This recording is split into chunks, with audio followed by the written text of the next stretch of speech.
Hello everyone, welcome back to English and you classes. स्वागत है आप सभी लोगों का आज के इस यूनिक सेशन में, जहां पर हम लोग बात करने वाले हैं ग्रामर का असली टेस्ट। जी हां, आज के सेशन में चेक होगा आपका ग्रामर का लेवल, यानी क्या है आप पे ग्रामर का लेवल। आपने बहुत सारी ग्रामर सीखी है, बहुत सारे रूल्स आपको आते हैं, बहुत सारे फॉर्मूले आप लोगों ने याद किए हैं, लेकिन जब एग्जाम आती है, जब आप रियल एग्जाम में उतरते हैं, तब क्या होता है।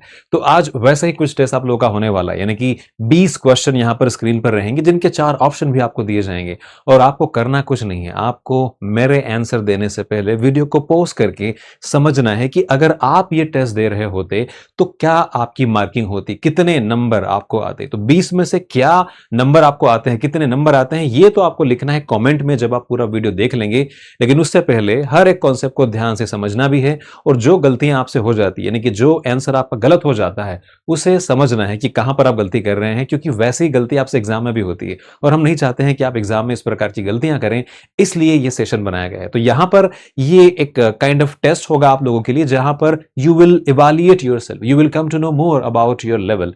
तो पूरे ध्यान से और पूरे कंसंट्रेशन के साथ इस पूरे वीडियो को ध्यान से देखना है, जहां पर 20 क्वेश्चन होंगे। तो बिना किसी देरी के शुरू करते हैं, और अंत में मैं आपको बताऊंगा कि अगर आपके नंबर क्या है तो कौन कौन से कोर्सेज हैं हमारे पास में इंग्लिश यू एप्लीकेशन पर, जिन्हें आप ज्वाइन भी कर सकते हैं। तो चलिए शुरू करते हैं। यहां पर 2020 मैच आप लोगों के लिए। तो ये रहा आपका पहला सवाल जो कि स्क्रीन पर है, जो कि है fill in the blank, neither of the two answers correct. और आपको बताना है यहां पर कि आर, वर, इज और हैव में से क्या आएगा। आपको अपना आंसर सोच के रखना है। अगर आप मेरे आंसर देने के पहले आंसर दे देते हैं तो दैट्स गुड, अदरवाइज आप वीडियो को पॉज भी कर सकते हैं। अब यहां पर मैं बताता हूं कि सही आंसर क्या है। यहां पर सही आंसर होगा आपका इज। क्यों होगा इज, कारण भी जानते हैं। देखिए इज का यहां पर बड़ा कारण ये है, पहले इसको मार्क कर देते हैं। तो यहां पर होगा neither of the two answers is correct. आप लोगों को पता होगा कि either, neither, somebody, nobody, each और एवरी, ये जो वर्ड्स होते हैं, इन वर्ड्स के बाद में हमेशा जो आपकी वर्ब होती है वो सिंगुलर होती है। तो यहां पर ईच है, क्योंकि ऑफ है, each of, one of, either of, इनके बाद में हमेशा जो आपका नाउन होता है वो प्लूरल होता है, जो कि है यहां पर आप देखोगे आंसर्स दिया हुआ है, टू आंसर्स। तो नाउन प्लूरल होती है जब ऑफ लगाया जाता है, लेकिन either, neither, each, nobody, somebody, either और एवरीबॉडी, इन सभी के साथ में यहां पर सिंगुलर ही आता है। तो यहां पर जो आंसर होगा वो होगा either of the two answers is correct. तो इज यहां पर सही जवाब होगा। आपने क्या आंसर दिया हुआ है आपको नोट डाउन करके रखना है, क्योंकि अंत में आपको अपना स्कोर भी चेक करना है। हम बढ़ते हैं क्वेश्चन नंबर 2 की तरफ। यहां पर है, मैं उसे 5 साल से जानता हूं। सिंपल सी बात है, यहां पर ये प्रेजेंट परफेक्ट कंटिन्यूअस टेंस का सेंटेंस है, और आपको बताना है कि कौन सा सही जवाब है। I know him for 5 years, I have known him for 5 years, या I am knowing him since 5 years, या I knew him for 5 years। क्या होगा सही जवाब। मुझे उम्मीद है कि आप लोगों ने अपना आंसर सोच कर रख लिया होगा, और अब बात करते हैं सही आंसर की। देखिए सही आंसर यहां पर हो जाएगा बी वाला, I have known him for 5 years। क्यों होगा, क्योंकि नो का आईएनजी नहीं होता है। जनरली ऐसा होता है ना कि मैं 5 साल से मुंबई में रह रहा हूं, तो I have been living in Mumbai for 5 years। लेकिन जब हम नो के बारे में बातें करते हैं तो ये सेंटेंस आपको प्रेजेंट परफेक्ट में लिखना होता है, यानी कि I have known him for 5 years। तो ये होगा यहां पर सही जवाब।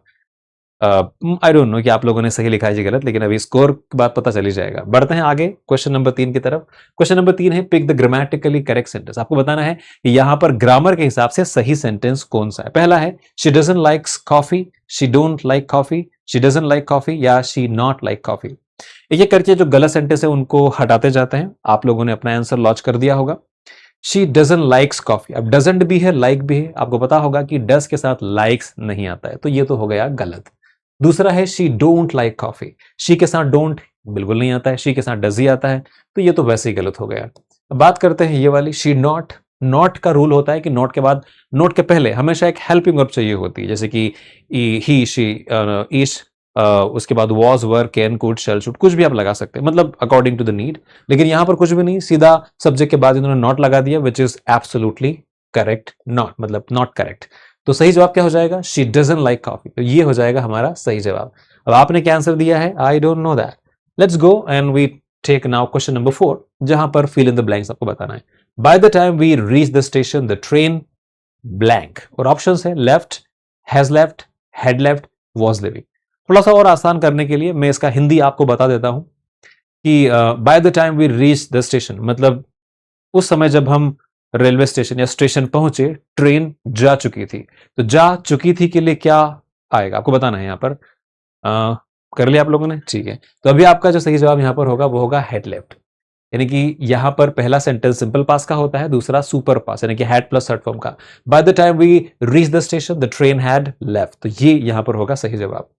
बढ़ते हैं आगे क्वेश्चन नंबर 5 की तरफ। अगर मैं तुम्हारी जगह होता तो मैं माफी मांगता, तो क्या होगा इसका। If I am you I will apologise, if I were you I would apologise, if I was you I will apologise, या if I had been you I apologise. पहली बात तो यहां पर यह है कि आई के साथ वॉज नहीं आता है, तो ये हो गया गलत, क्योंकि ये एक कंडीशनल सेंटेंस है और यहां पर कहा गया है कि होता है, यानी कि ये पास्ट में है। तो हमें ढूंढने हैं वो सेंटेंस जहां पर वर दिया जाएगा। तो यहां पर भी नहीं है वर, गलत।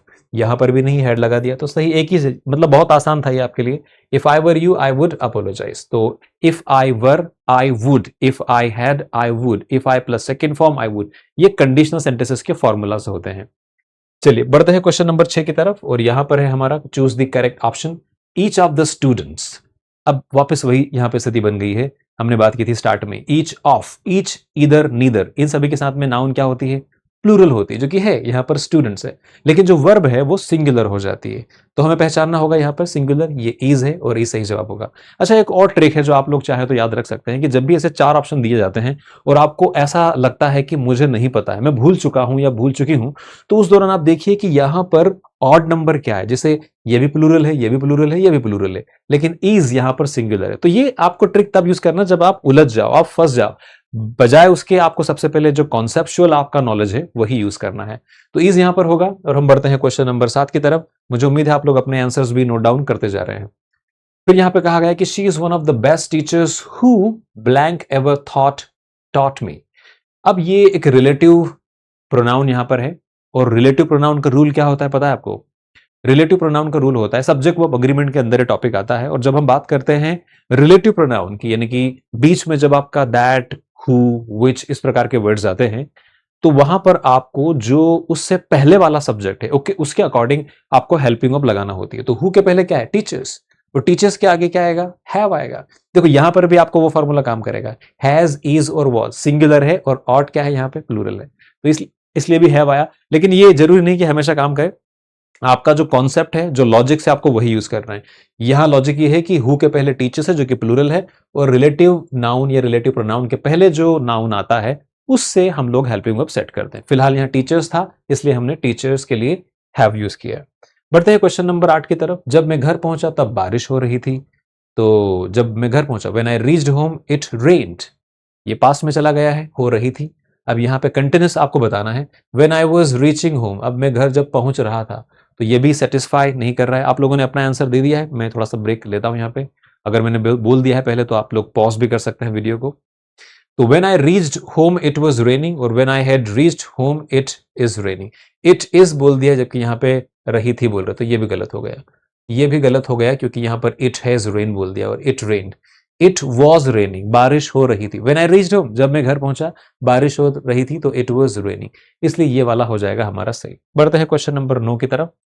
क्वेश्चन है pick the grammatically correct sentence. आपको यहाँ पे जो ग्रामर के अकॉर्डिंग सही सेंटेंस है उसे पिक करना है।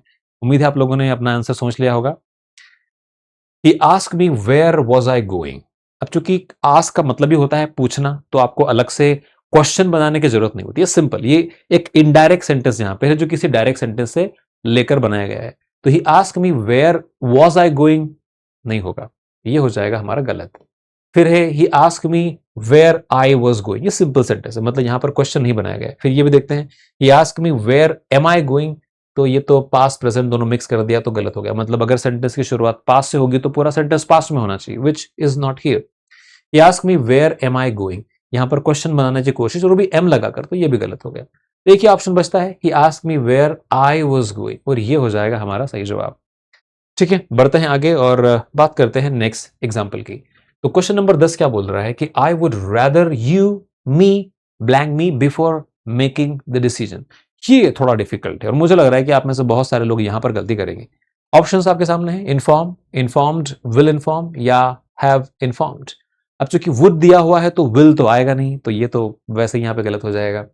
3 ऑप्शन में से चुनिए एक बार, कौन सा सही लगाएंगे आप लोग। हैव इन्फॉर्म्ड, अब वुड है तो हैव आ सकता है, नहीं आ सकता है।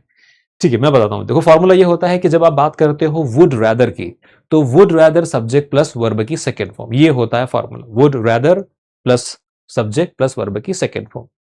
आई would rather informed, I would rather you informed me before making the decision. मैं चाहूंगा कि कोई भी डिसीजन लेने से पहले आप मुझे बता देते, यानी कि ये तो पास गई, मैं चाहूंगा कि आप डिसीजन लेने से पहले मुझे बता देते। तो सिंपल है, यहां पर ये इन्फॉर्म्ड आएगा और फॉर्मूला होता है would rather subject plus verb की सेकेंड फॉर्म, यानी कि सिंपल पास्ट। क्वेश्चन नंबर 12 यहां पर है, 11 है। उसे यहां आए हुए 3 महीने हो चुके हैं। ही केम हियर 3 months ago, ये तो पूरे पास में चला गया है। फिर he has come here since 3 months। अब ही हैज कम हियर तो सिंस 3 months, ये भी थोड़ा सा अजीब लग रहा है, नहीं होगा सही।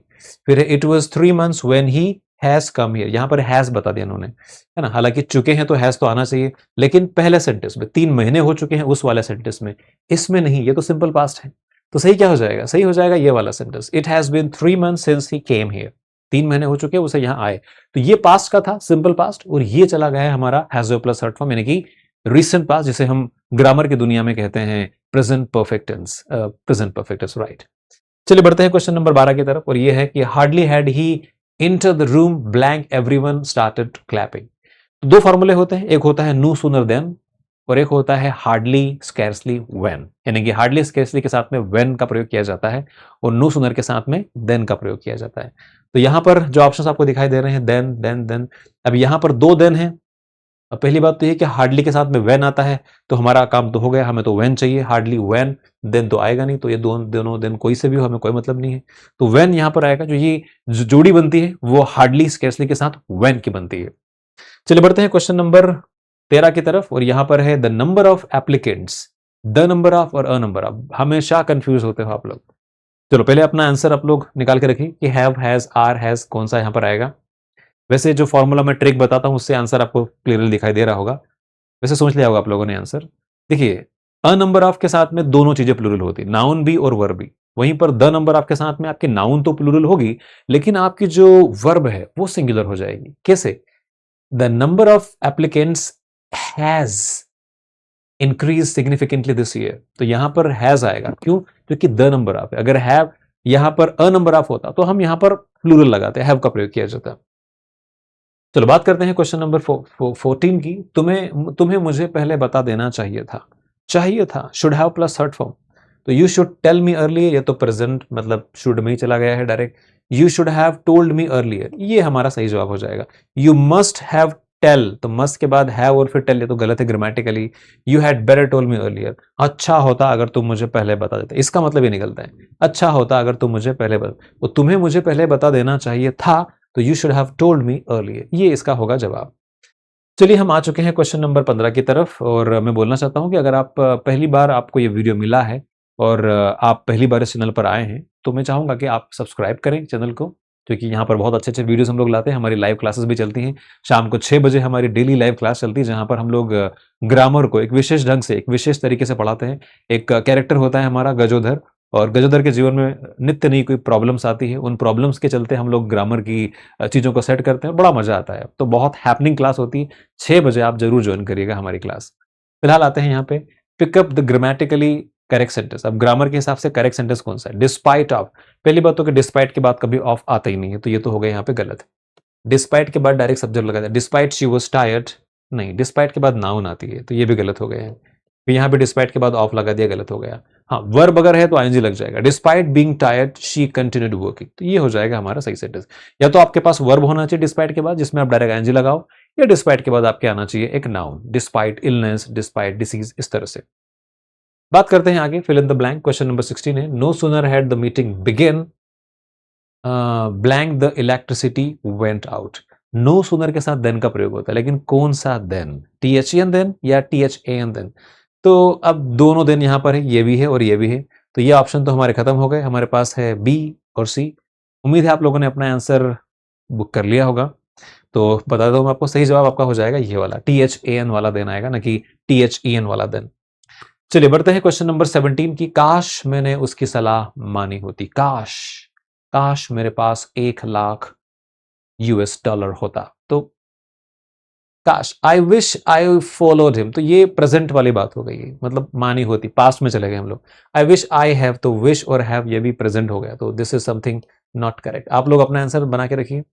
आई विश आई वुड, तो विश और वुड दोनों लगा दिए, ये भी गलत हो गया है।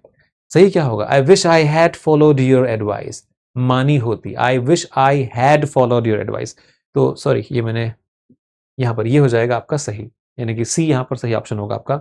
I wish I had followed your advice, followed his advice. चलिए आगे बढ़ते हैं। Not only the student but also there teacher surprise by the result. Not only और बट ऑल्सो में आपको जो नियर बाय सब्जेक्ट होता है उसके अकॉर्डिंग हेल्पिंग वर्ब सेट करना होती है। फिलहाल आप लोगों ने अपना आंसर यहाँ पे लिखा होगा, तो यहाँ पर है not only the students but also there teacher. Teacher को लेकर चलना है हमें। टीचर के साथ सिंगुलर आएगा कि प्लूरल आएगा? ऑब्वियसली सिंगुलर आएगा। हमारा फॉर्मूला भी यहाँ पे देखो काम कर रहा है, वर, हैव बीन और आर ये सारे प्लूरल हैं, और सिंगुलर में एक ही दिया हुआ है वॉज। तो teacher was surprise by the result, तो वॉज आएगा यहाँ पे, क्योंकि नॉट ओनली और बॉट ऑल्सो में जहां पर नियरेस्ट सब्जेक्ट होता है, दो सब्जेक्ट यहाँ पर है, देखिए एक तो स्टूडेंट्स हैं, एक ये है, तो यहाँ पर ये पास में है और ये तो बहुत दूर हो जाएगा, तो हम यहाँ पे जाएंगे। मतलब जो पास वाला सब्जेक्ट होता है उसके अकॉर्डिंग आपको हेल्पिंग वर्ब सेट करना होती है। चलिए, तो हम आ चुके हैं क्वेश्चन नंबर 9 में। If you me earlier I could have helped you. देखो इस प्रकार के स्ट्रक्चर में आपको बैलेंस करना होता है, मैं बताऊंगा, पहले अपना आंसर आप लोग ले लीजिए, आपका क्या आंसर है, कर लिया? ठीक है। देखो यहां पर अगर ये सेंटेंस होता कि आई कुड हेल्प यू, तो हम सिंपल यहां पर बोलते टोल्ड, लेकिन यहां दिया हुआ है I could have helped you, इसलिए हमें हैड टोल्ड यहां पे देना पड़ेगा, है ना, तो ये हो जाएगा answer. If you had told me earlier I could help you, if you told me earlier I could help you, तो यहां अगर आपने एक हैड बढ़ाया है इसलिए यहां पर भी हैव आएगा, तो इसमें दोनों साइड आपको बैलेंस करना होता है, इसलिए यहां पर ये वाला ऑप्शन आएगा। चलिए, और इसी के साथ हम लोग आ चुके हैं आज के अंतिम सवाल पर, जो कि है मुझे नहीं पता था कि वह कब वापस आएगा। आई don't know when will he return. अब ये सवाल नहीं है जहां पर आप हेल्पिंग वर्ब को स्टार्ट में रखोगे, तो सिंपल है, इसलिए गलत होगा, यहां पर इन्होंने व्हेन विल कर दिया है। I don't know when he will return, क्या ये सही हो सकता है? सोचते हैं अभी। आई don't know when would, would नहीं आएगा यहाँ पे। फिर है I don't know how know when he returns, तो फ्यूचर है यहाँ पर, आएगा लिखा है, तो ये तो आएगा नहीं, तो ये विल के साथ में सही सेंटेंस हो जाएगा। वुड इसलिए गलत होगा क्योंकि ये डिडंट नहीं है, यहाँ पे लिखा है डोंट, डोंट मतलब प्रेजेंट में हम लोग है। I don't know when he will return, तो ये हो जाएगा हमारा सही जवाब। चलिए, तो हमने 20 सवाल यहाँ पे कर लिए हैं और आप लोगों को आंसर ही पता चल चुके हैं। सबसे पहला काम आप तो आपको ये करना है कि वो सारे स्टूडेंट ईमानदारी से जिनको 20 में से 20 मिले हैं, मतलब जिनके सारे सही हैं, उनको कमेंट में लिखना है। मैं नेक्स्ट वीडियो में हो सकता है कि उनके उसमें से कुछ स्टूडेंट्स के नाम भी अनाउंस करूं। दूसरी बात यहाँ पर यह है कि अगर आपके नंबर 10 से कम आए हैं तो आपको प्रैक्टिस करने की जरूरत है, आपको कोर्स ज्वाइन करने की जरूरत है, आपको टीचर चाहिए जो आपको पढ़ा सके, आपके सारे कॉन्सेप्ट्स क्लियर होना चाहिए। उसके लिए हमारे पास बहुत सारे कोर्सेस हैं। देखिए यहाँ पर मैं बताता हूँ आपको, यहाँ पर है आपके इंग्लिश एंड यू में आप देखोगे डेली एडिटोरियल पावर कोर्स, ये उन स्टूडेंट्स के लिए हैं जिनको प्रैक्टिस करना होती है एडिटोरियल, यानी कि जो द हिंदू और टाइम्स ऑफ इंडिया न्यूज़पेपर में जो आर्टिकल्स आते हैं उनको लेकर जो सवाल बनते हैं उनको लेकर ये कोर्स बनाया गया है। दूसरा है zero to fluency course. This is the course for the students who really want to be a prominent speaker, like if you are the one who is looking for somebody who can teach you how to speak English fluently. I mean, you want that you should leave an impact to the listener while you're communicating with somebody. मतलब इस प्रकार से अगर आप बहुत धारा प्रवाह English बोलना चाहते हैं, आप ऐसा चाहते हैं कि जब आप इंग्लिश बोलो तो सारा जहां आपको सुनता बने, तो उसके लिए आप ज्वाइन कर सकते हैं हमारा course zero to fluency course, and this is really nice. बहुत इफेक्टिव कोर्स है और मैं खुद वहां पे पढ़ाता हूं, मैं खुद वहां पे ट्रेन करता हूं, आपको बताता हूं कि किस तरह से बहुत इफेक्टिव वे में आप इंग्लिश बोल सकते हैं। ये हो जाएगा हमारा जीरो टू फ्लुएंसी कोर्स। फिर उसके बाद हम बात करते हैं धुरंधर ग्रामर बैच की। ये हमारी अपकमिंग बैच है जो 20 के बाद शुरू होगी। फिर अभी करंट में जो चल रही है हमारी, वो चल रही है बेसिक इंग्लिश ग्रामर, आप इसे ज्वाइन कर सकते हैं। ये बहुत शानदार बैच है जहां पर बेसिक से लेकर आपको ग्रामर सिखाई जाएगी। अगर आपको लगता है कि बेसिक ग्रामर आती है और एडवांस में आप जाना चाहते हैं तो एडवांस ग्रामर कोर्स भी यहाँ पर आपके लिए अवेलेबल है। उन स्टूडेंट्स के लिए जो बाहर पढ़ाई करना चाहते हैं, टॉफल आईएलटीएस एग्जाम देना चाहते हैं, तो उनके लिए टॉफल और आईएलटीएस के भी स्पेसिफिक कोर्स हमारे पास में आप ज्वाइन कर सकते हैं। तो दीज आर द कोर्सेस आप ज्वाइन कर सकते हैं। और अधिक डिटेल के लिए जो स्क्रीन पर नंबर दिया गया है 8889393156, इस नंबर पर आप कॉल करके हमसे और ज्यादा जानकारी ले सकते हैं हमारे कोर्सेज के बारे में, हमारे स्ट्रक्चर के बारे में, सभी चीजों के बारे में। तो फिलहाल आज के वीडियो में इतना ही, लेकिन कमेंट करना बिल्कुल नहीं भूलना है। आपको बताना है कि क्या आपका स्कोर रहा है और कितने नंबर आपको मिले हैं। अगर आपके नंबर कम है तो घबराने की बात नहीं है, वी आर द डॉक्टर्स, हम लोग यहाँ पर हैं आप लोगों के लिए। हमने ये पूरा सिस्टम आप लोगों के लिए ही चालू किया है। हम फॉर श्योर गारंटीड आपको ग्रामर सिखाएंगे, और अगर आपका कोई टारगेट है अपकमिंग एग्जाम को लेकर, तो उसको लेकर भी हम आपको हेल्प करेंगे। तो thank you so much for giving your time, और हंसते रहिए, मुस्कुराते रहिए, और इंग्लिश एंड यू के साथ इंग्लिश सीखते रहिए। सब्सक्राइब नहीं किया है तो सब्सक्राइब जरूर करना है, और वीडियो खत्म होने से पहले लाइक करके जाना है। चलिए मिलते हैं, हैव अ हैप्पी टाइम।